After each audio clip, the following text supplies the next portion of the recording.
오늘 우리에게 주시는 말씀은 고린도전서 2장 6절에서 16절까지 말씀입니다. 그러나 우리가 온전한 자들 중에서는 지혜를 말하노니 이는 이 세상의 지혜가 아니요 또 이 세상에서 없어질 통치자들의 지혜도 아니요 오직 은밀한 가운데 있는 하나님의 지혜를 말하는 것으로서 곧 감추어졌던 것인데 하나님이 우리의 영광을 위하여 만세전에 미리 정하신 것이라. 이 지혜는 이 세대의 통치자들이 한 사람도 알지 못하였나니 만일 알았더라면 영광의 주를 십자가에 못 박지 아니하였으리라. 기록된 바 하나님이 자기를 사랑하는 자들을 위하여 예비하신 모든 것은 눈으로 보지 못하고 귀로 듣지 못하고 사람의 마음으로 생각하지도 못하였다 함과 같으니라. 오직 하나님이 성령으로 이것을 우리에게 보이셨으니 성령은 모든 것 곧 하나님의 깊은 것까지도 통달하시느니라. 사람의 일을 사람의 속에 있는 영 외에 누가 알리요? 이와 같이 하나님의 일도 하나님의 영 외에는 아무도 알지 못하느니라. 우리가 세상의 영을 받지 아니하고 오직 하나님으로부터 온 영을 받았으니 이는 우리로 하여금 하나님께서 우리에게 은혜로 주신 것들을 알게 하려 하심이라. 우리가 이것을 말하거니와 사람의 지혜가 가르친 말로 아니하고 오직 성령께서 가르치신 것으로 하니 영적인 일은 영적인 것으로 분별하느니라. 육에 속한 사람은 하나님의 성령의 일들을 받지 아니하나니 이는 그것들이 그에게는 어리석게 보임이요 또 그는 그것들을 알 수도 없나니 그러한 일은 영적으로 분별되기 때문이라. 신령한 자는 모든 것을 판단하나 자기는 아무에게도 판단을 받지 아니하느니라. 누가 주의 마음을 알아서 주를 가르치겠느냐? 그러나 우리는 그리스도의 마음을 가졌느니라. 아멘.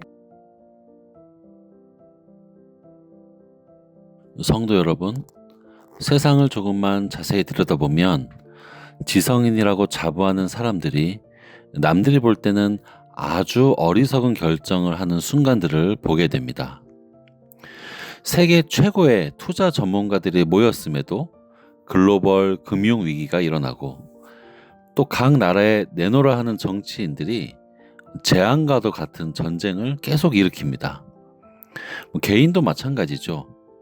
남들이 볼 때는 흠없는 엘리트인 사람이 평범한 사람도 의아할 만큼 어리석은 선택으로 삶을 망치는 경우들이 왕왕 있습니다. 우리라고 예외겠습니까? 지나보니 그때 내가 왜 그랬을까 싶은 순간이 누구에게나 한두 번씩은 있을 것입니다. 그래서 우리는 깨닫습니다. 세상에서 아무리 지식이 많고 지혜롭다고 하는 사람들도 그것이 진짜 지혜가 아닌 경우가 많구나. 우리에게는 진짜 지혜가 필요하구나. 이것을 말이죠. 오늘 본문은 바로 이 진짜 지혜, 영적인 지혜에 대한 말씀입니다. 고린도라는 지역은 바로 이 지혜에 대해 관심이 참 많은 지역입니다. 지혜는 원어로 소피아입니다. 이 소피아에 사랑한다는 단어 필리아가 합쳐진 말이 바로 오늘날의 철학을 뜻하는 필로소피라는 단어죠. 고린도는 서양 철학의 근원이라 할 수 있는 그리스, 즉 헬라 문화의 중심 도시 중에 하나였습니다. 그러니까 사람들은 지혜라는 주제에 대해서 굉장히 관심 있어 하고 또 무엇보다 자기들이 스스로 지혜롭다고 자부하는 사람들이었습니다. 그러나 스스로 지적이고 지혜롭다라고 자부하는 사람들이 오히려 그 껍데기에 눈이 가려져 있는 경우를 많이 봅니다. 우리가 고린도전서를 통해서 당시의 배경을 계속 보고 있지만 고린도 교인들, 그런 사람들 화려한 수사학을 구사하는 아볼로 같은 사람은 잘 따랐지만 바울의 경우에는 수사학이나 말재주가 부족하다는 이유로 비난하는 이들이 있었습니다. 그런데 여러분, 오늘날도 그렇지 않습니까? 스스로 지적이라고 생각하는 성도들일수록 하나님의 말씀 사역을 판단하고 자기의 지적인 입맛을 만족시켜주는 설교자를 편식하는 경우가 많이 있습니다. 말씀을 통해 지혜를 길어 올려서 틀을 깨고 자기를 넓히는 것이 아니라 자기 귀만 만족시키는 것만 계속 따라감으로 인해서 오히려 지적으로 고립됩니다. 그러면서도 스스로는 그것을 깨닫지 못하죠. 이에 바울이 그들의 생각을 정면으로 도전합니다. 세상에는 두 가지의 지혜가 있다는 것입니다. 오늘 본문은 2장 6절입니다. 그러나 우리가 온전한 자들 중에서는 지혜를 말하노니 이는 이 세상의 지혜가 아니요 또 이 세상에서 없어질 통치자들의 지혜도 아니요. 세상에는 두 가지 지혜가 있습니다. 진짜 지혜와 세상 지혜가 있다는 것이죠. 자, 세상 지혜는 없어질 지혜입니다. 통치자들의 지혜죠. 그런데 세상의 사람들 대부분이 이 후자를 추구하면서 따릅니다. 초고스펙을 쌓고 남들을 추월함으로 자기를 증명하는 그런 방식의 지혜입니다. 이런 지혜를 쌓는 사람들은 세상에서 인정받고 출세합니다. 그러나 이 지혜는 인간으로부터 나온 것이기 때문에 유통기한이 있고 더욱이 때때로 매우 어리석은 행동을 유발하기도 합니다. 그 대표적인 행동이 바로 예수 그리스도를 십자가에 못 박은 것입니다. 당시에 가장 똑똑하다는 대제사장들과 법과 정치를 주무르던 유대와 로마의 리더들, 총독 본디오 빌라도, 그런 사람들이 다 모여가지고 의기투합을 한 일이 있습니다. 다들 당대 최고의 지성인들이었죠. 통치자들이었습니다. 그런데 그들이 어땠나요? 8절입니다. 이 지혜는 이 세대의 통치자들이 한 사람도 알지 못하였나니 만일 알았더라면 영광의 주를 십자가에 못 박지 아니하였으리라. 그러니까 이런 말입니다. 스스로 지혜롭다고 하는 자들이 모여가지고 한 것이 우리를 구원하시기 위해서 작정하신, 그 직접 인간의 몸을 입고 오신 그 삼위일체 하나님 중에 제2위 되시는 성자를 비난하고 체포하고 매질하고 조롱하고 결국에 십자가에 못을 박았습니다. 그 지혜로 하나님이신 그분을 투박한 망치질로 못을 박았습니다. 그 우주의 왕을 십자가에 매달아서 극심한 고통 속에 숨이 끊어지도록 했습니다. 그런데 통치자들 중에 누구 하나도 몰랐습니다. 이것이 그 똑똑하다는 지혜가 모여서 저지른 짓입니다.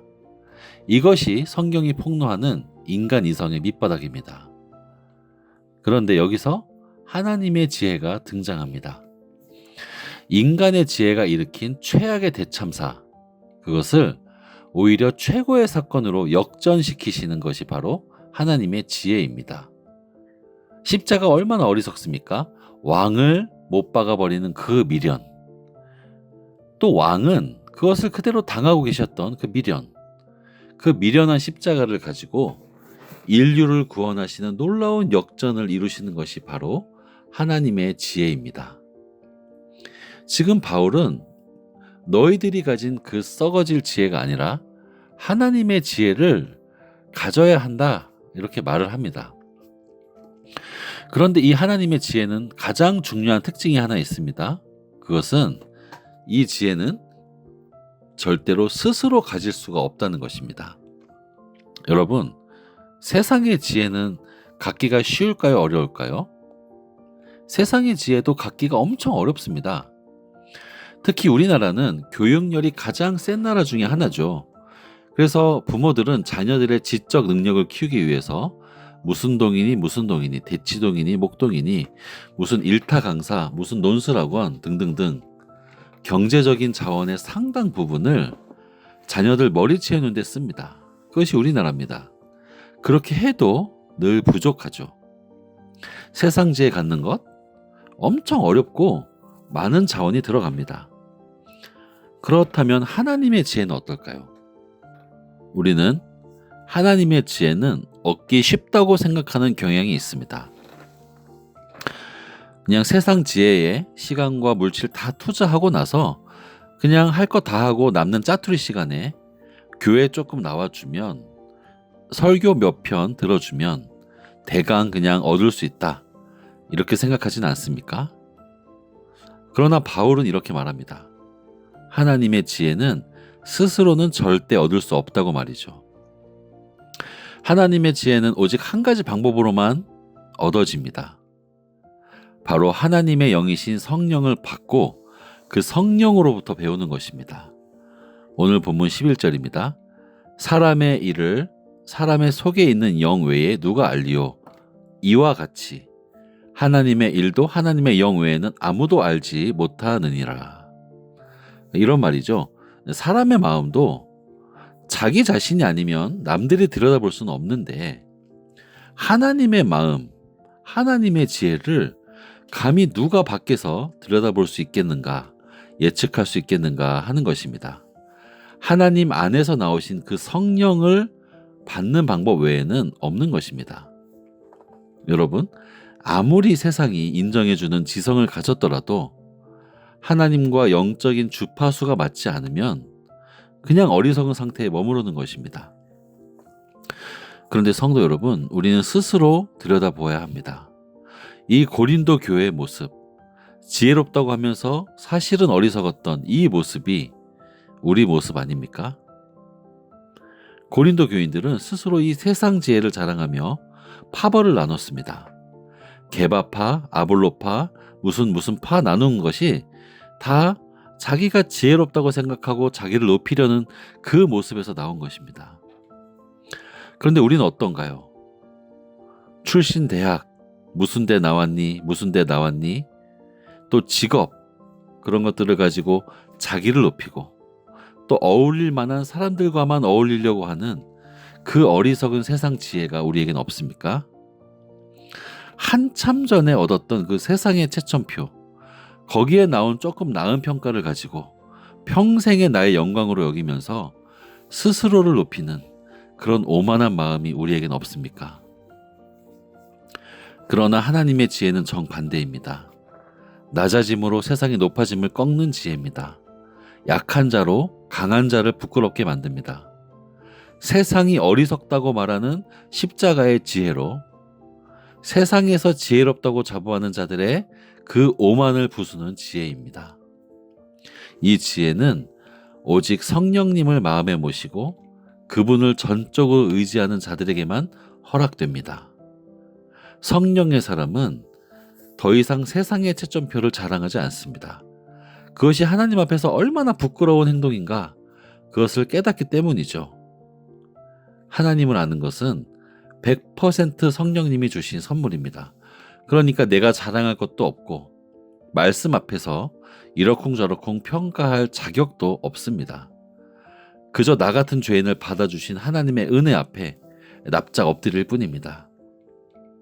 사랑하는 여러분, 세상의 평가에 일희일비하며 휘둘리지 마시길 바랍니다.